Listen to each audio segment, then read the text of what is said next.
also believe that after the Prophet ﷺ, the greatest ones who have been given the power of Shafa'a are the Imams of Ahlulbayt, peace be upon them. This is mentioned in our hadith books, and also there are some Sunni sources that clearly state on the Day of Judgment we cannot be saved except by the intercession of the Imams of Ahlulbayt, peace be upon them. Let me share you with one hadith.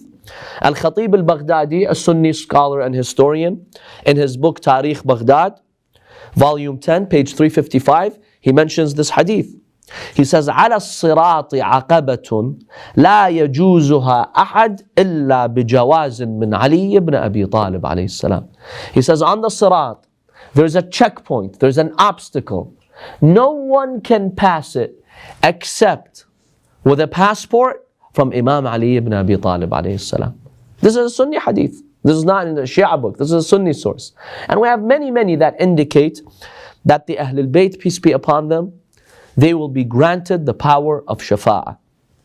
So if Abu Bakr and Umar is better than Imam Ali in their opinion, how come they're not on the path?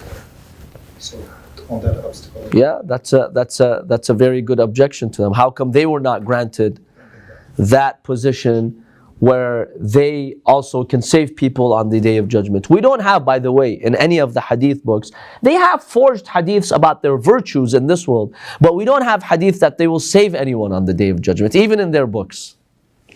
But Imam Ali alayhi salam, even in their books, there are hadiths that Allah subhanahu wa ta'ala will save people on the Day of Judgment through Ali ibn Abi Talib alayhi salam. Not just in our sources, also in their sources.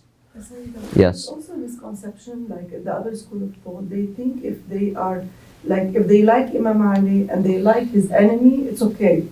So yes, there is that misconception.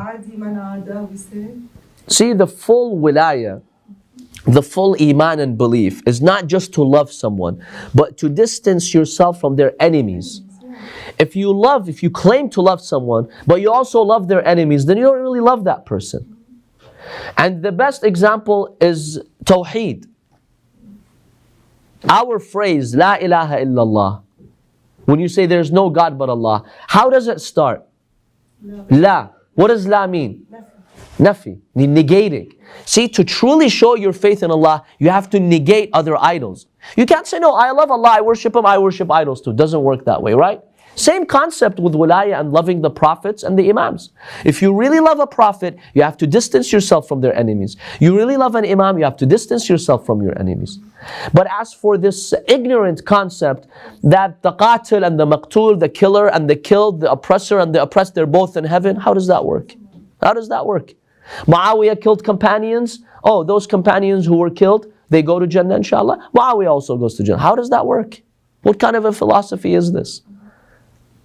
So, there is a lot of evidence in books. Another one that I can share with you, Ad-Durr al-Manthur, which is a Sunni book of tafsir, mentions that when Allah subhanahu wa ta'ala forgave Adam, فَتَلَقَّى آدَمُ مِنْ رَبِّهِ كَلِمَاتٍ.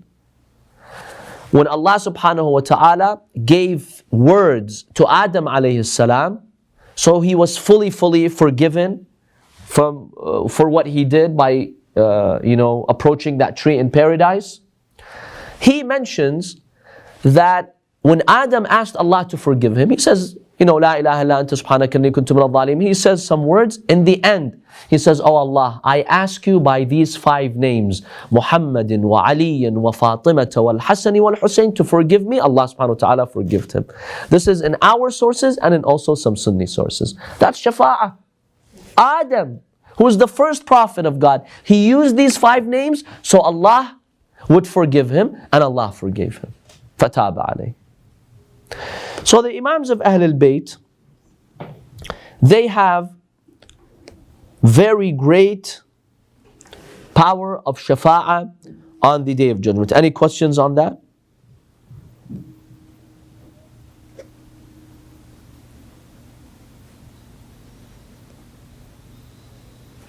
The Prophet ﷺ, in many hadiths, he made it very clear that the one who hurts my Ahlul Bayt, the one who fights the Ahlulbayt, the one who kills the Ahlulbayt, the Prophet who was so concerned about Shafa'a, and he asked Allah for Shafa'a, oftentimes he would say, La analahum Allahu shafa'ati. The Prophet, he himself would pray to Allah, deny my shafa'a to those who kill my Ahlul Bayt, to those who show enmity to my Ahlul Bayt. We have many hadiths over here that mention the Prophet sallallahu alaihi wasallam.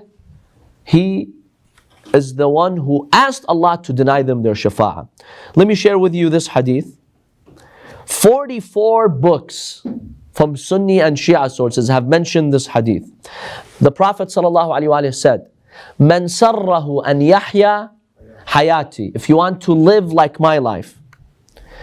And then he says, فَلْيُوَالِي عَلِيًّا. After me, follow Ali ibn Abi Talib. فَوَيْلٌ لِلْمُكَذِّبِينَ بِفَضْلِهِمْ مِنْ أُمَّتِي الْقَاطِعِينَ فِيهِمْ صِلَتِي. He says, woe upon those who falsify the Ahlul Bayt, they don't accept them, they reject them, and they also sever the ties with me by being bad with them. Al-Qati'een fihim silati, because they're my family. So the one who is an enemy of the Ahlul Bayt will sever the ties between me and him. La analahum Allahu shafa'ati. May Allah deny them my shafa'ah. So those who showed enmity to the Ahlul Bayt, they were denied from this honor of having the shafa'ah of the Ahlul Bayt, peace be upon them.